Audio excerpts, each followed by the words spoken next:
Hey guys, tonight I wanted to talk briefly a little bit about recontextualizing the war in Ukraine. I think we need to think a little bit more critically about this war and the way in which it's not just an imperial war, but also very likely um, uh, the most reasonable current example of a colonial war. The reason I think this would be a good way to classify the war in Ukraine is that obviously an imperial war is really driven towards extraction of material resources and the projection of power from a stronger state onto a weaker one, sort of might makes right realist operation. That said, when you sort of think about colonialism and colonial wars, really what these entail is kind of a negation of the indigenous people, right?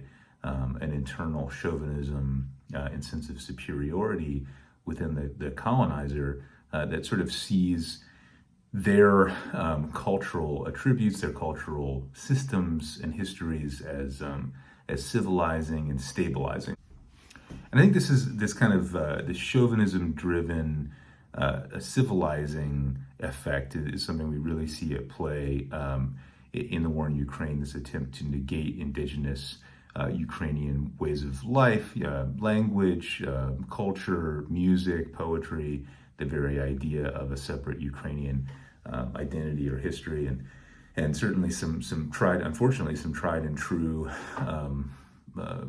cultural genocide tendencies like the abduction of children to re-education camps, the burning of books, not to mention the obvious war crimes that we've seen in Ukraine. So the first idea I kind of wanted to get across here was that if you are a person who considers yourself to be against colonialism, right? You're an anti-colonial thinker, or you're a post-colonial person, or this is part of your identity, right? It's sort of the rejection of colonialism, the rejection of this sort of culture of superiority, this chauvinism-driven expansion and negation of indigenous life ways and worldviews and cultures.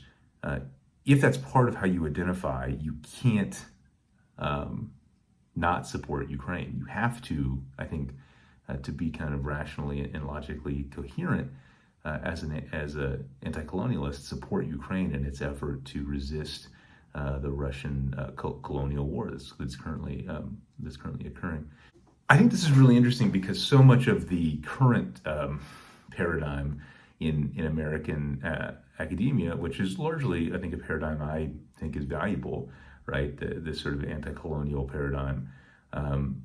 This is what drives a lot of the scholarship in academia. Yet we've seen in some parts of this community an effort to sort of alienate or hold at arm's length the war in Ukraine and say, well, yeah, it's such a shame. There's but it takes two to tango, and I'm not so sure I support the Ukrainians' effort to defend themselves. And it strikes me as extremely internally incoherent to have that perspective. Obviously, just like with anything, I'm not the first person to think of this or discuss it. There's a handful of people who have discussed this issue, the sort of colonial implications of Russia's invasion of Ukraine.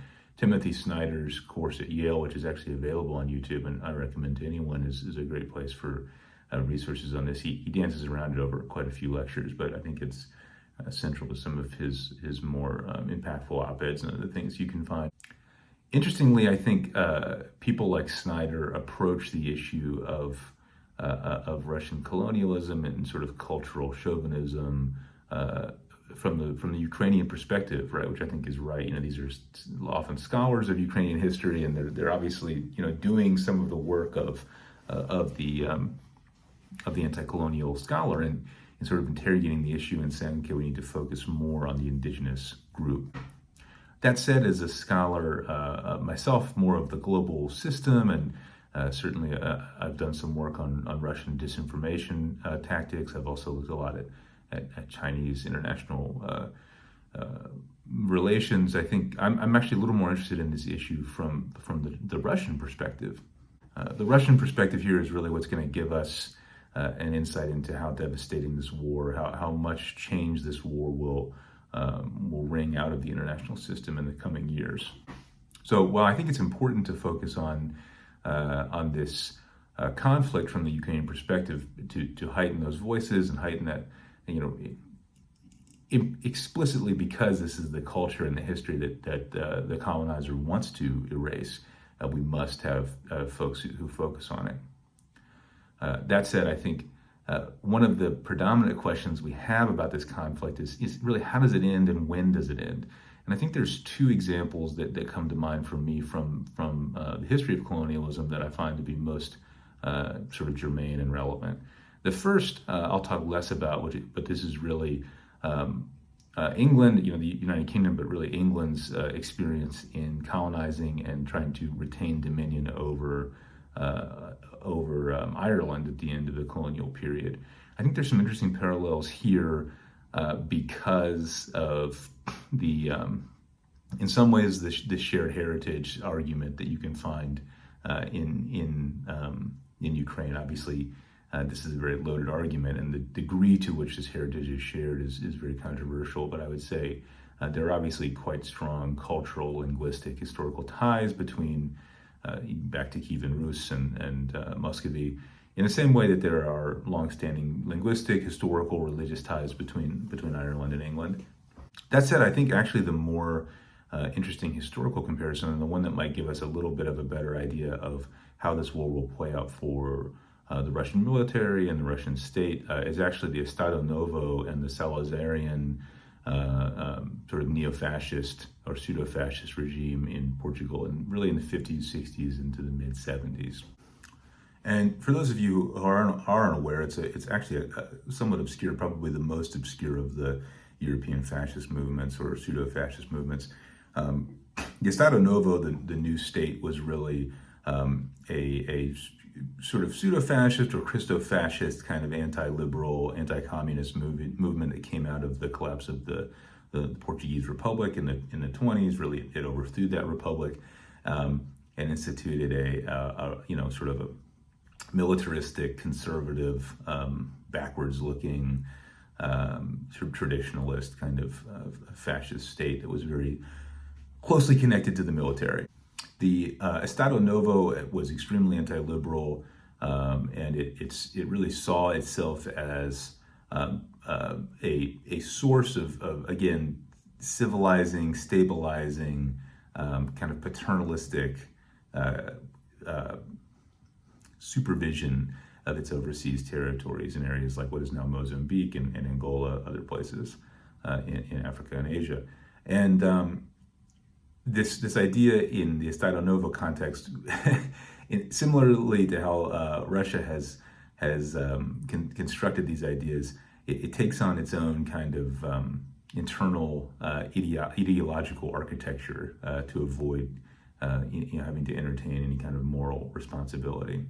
The Estado Novo referred to this sort of idea, because they wouldn't admit to being colonialist, right? That would be a problem and really hurt morale. So how they thought about it was something called pluricontinentalism, which is this idea that, well, we can't be colonial, we're not colonial, because Portugal is really more of a multi-continental nation state than it is a colonial power. And we've had these colonies for so much longer than a lot of the other colonial powers, and our colonialism, if you want to call it that, is really very beneficial. It's really very paternalistic and helpful to the other areas that we control. So we don't really think about it as colonialism. Interestingly, I think there are parallels here to this sort of Russian chauvinism of today, where Ukraine was never really a thing. This was always Little Russia or New Russia. In the case of Crimea, these places never really had a different language or a different identity. And really it was the civilizing and stabilizing force of the proximity to Muscovy is really what civilized these sort of borderlands and these Cossack borderlands.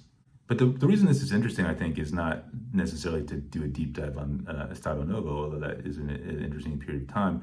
Really what's fascinating to me is what it might tell us about the future of Russia and the future of this conflict, because the main reason it actually stuck out to me, I mean, there are lots of comparisons to make, right? There was an international embargo weapons embargo against Portugal because of these sort of colonial wars to retain its colonies in the 60s and 70s.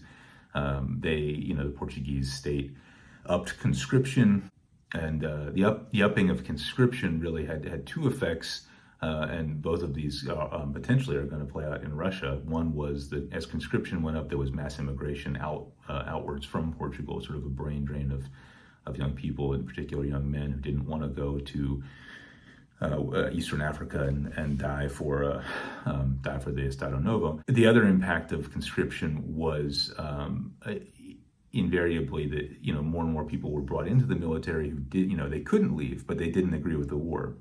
Ultimately, what these folks who had to serve but didn't want to serve did was to resist the military and actually end up formulating another plan. Right? They ended up staging a coup. The armed forces movement, kind of in concert, tight concert with actually a Eurovision song, was one of the triggers for their action against the military. Famously, this movement really took over the military chain of command, and pretty quickly the Estado Novo lost its ability to control the country. At that point, the quote unquote bloodless Carnation Revolution took place, and to this day, this event is celebrated in Portugal as liberation from their previous proto-fascist or pseudo-fascist regime. So what does this tell us about what might happen with Russia and this conflict? I think there's a couple of interesting lessons here. The first is really, I do think these kinds of embargoes do have a large effect, although they tend to be quite lagged, right? The Portuguese state made a host of decisions and really ended up having to choose between a lot of dilemmas, a lot of bad options with no real good option because of the limits of weaponry and financing that they experienced because of the pressure from both the Soviet Union and the United States. The second point that I think is important is that conscription, while it's initially terrifying, obviously, for the people who are being conscripted, but also for the opponent of those being conscripted, right? These sort of human wave attacks we're seeing now in Bakhmut and elsewhere, the forced recruitment of prisoners, things like that. It sort of makes the Russians look like a monstrous, inhumane force, which in some ways they certainly are behaving that way.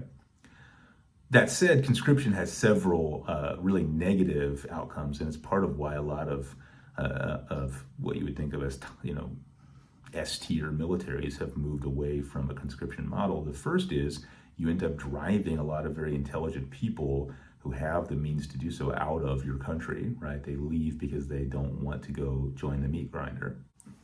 The second, more long-term consequence of conscription that's a little bit more hidden, and I think the Estado Novo provides this example for us quite viscerally, is that as you're driving more and more people out of the country, there still will be many, potentially hundreds of thousands, millions of people who don't want to serve in this military, architecture. They're not old-timers. They're not. They haven't been there.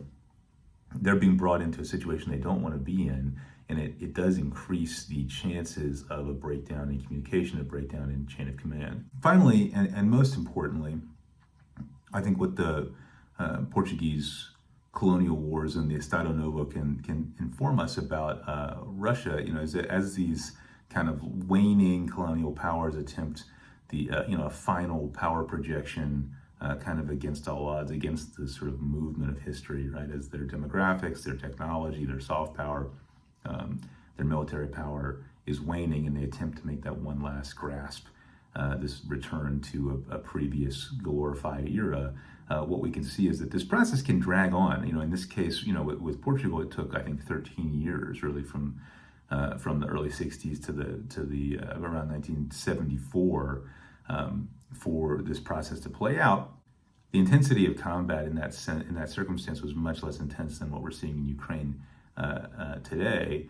But those 13 years really resulted in this slow, almost imperceptible change within the military architecture of the country. At the same time, domestically in Portugal, you saw the rise of anti-war movements. You saw more and more civil society push back against the war. And by the time the military had been compromised, by these conscripted folks who didn't want to serve, there was obviously, more than enough buildup in the society itself to reject the war and reject the Estado Novo. And I think the final thing I would add to that is, that 13 years can seem quite discouraging in like quite a long time, but it's important to remember that 13 years, again, much of that period of conflict in the Portuguese colonial wars was a very low intensity guerrilla type combat. And, we have to remember that the clock didn't start ticking in Ukraine, a year ago. It started in 2014. So this has actually been a process of contestation and a slow grind that's really been weighing on Russian society for quite some time. So I think that's about it for my thoughts for the video tonight. I'm looking forward to y'all's comments in the comment section below, and thanks for watching.